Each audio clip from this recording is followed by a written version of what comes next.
Good afternoon, and again, thank you, Chairman Mass, for putting on this hearing, and to Ranking Member Meeks for presiding today. I also want to thank our witnesses for their expertise and their attention to this pressing matter. When President Trump left office over 4 years ago, the Iranian regime and its terror proxies were on their heels. The Trump administration's maximum pressure policy had devastated Iran's economy and denied the regime access to critical resources. Diplomatically, Iran was cornered and isolated like never before. The Abraham Accords saw Israel normalize relations with 3 Arab nations. It was a direct blow to Iran's influence and put the Middle East on a path towards unity against Tehran's aggression. Militarily, the message was unmistakable. The United States would not flinch. The decisive strike that took out Soleimani, Iran's mastermind of its terror proxies, crushed Iran's confidence and deterred provocations.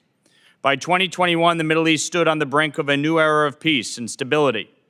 Iran was contained, its proxies weakened, and the region almost freed from the looming threat of Iranian terror. Enter Joe Biden. President Biden desperately tried to revive a dead nuclear deal with Iran. Even as the regime continued to expand its nuclear program in violation of its non-proliferation treaty-related obligations, the Biden administration pursued deals that would have provided the regime with sanctions relief while also allowing it to continue to expand its enrichment capabilities, including with support from Russia. And when the Biden administration came up short on a nuclear deal, it pursued a misguided $6 billion giveaway to Iran. And less than 2 months later, Hamas, with support from Iran, launched the heinous October 7th terrorist attack on Israel. Under the last administration, we occasionally heard tough language, but that was rarely backed up with concrete action. This lack of resolve emboldened Iran and its proxies, offering them a free hand to escalate attacks against the U.S. and its partners and allies with few, if any, consequences. Under the Biden administration, Iran, China, and Russia joined forces to form an unholy alliance aimed at destabilizing the free world. Yet even as Iranian missiles and drones were targeting Israel, fueling Putin's illegal war of aggression against Ukraine and being used to threaten U.S. service members, the Biden administration did little to prevent the lapse of the UN's missile embargo on Iran in October 23. As a result, Iran now has a free hand to proliferate its missiles and long-range drones unchecked.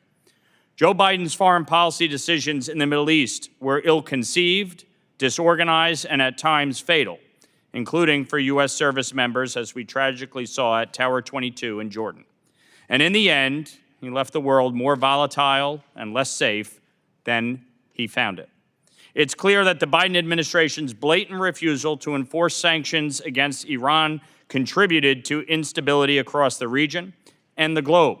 Under his administration, we witnessed an unprecedented trade in illicit oil between Iran and China, opening a lifeline for the IRGC to fund its malign activities. And it didn't work. Appeasing terrorists does not work.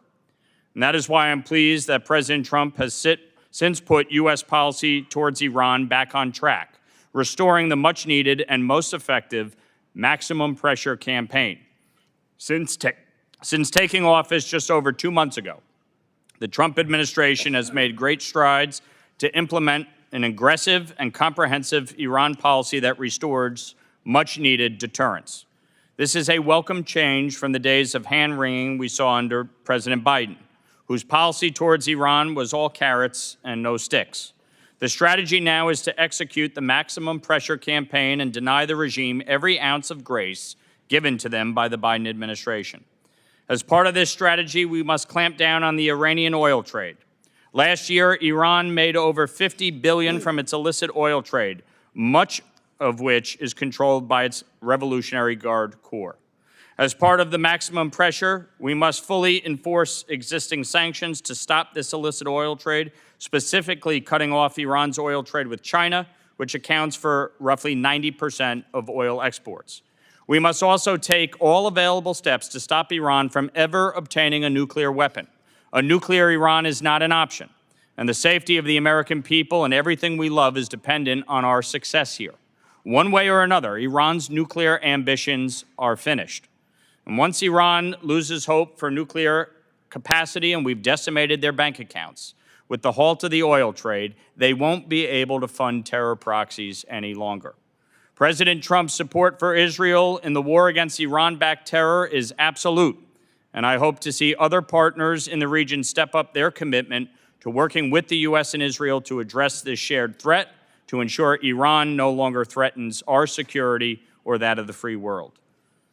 As this hearing will demonstrate, there are a number of measures that can and should be taken, and I look forward to exploring that with our witnesses today and seeing the path forward.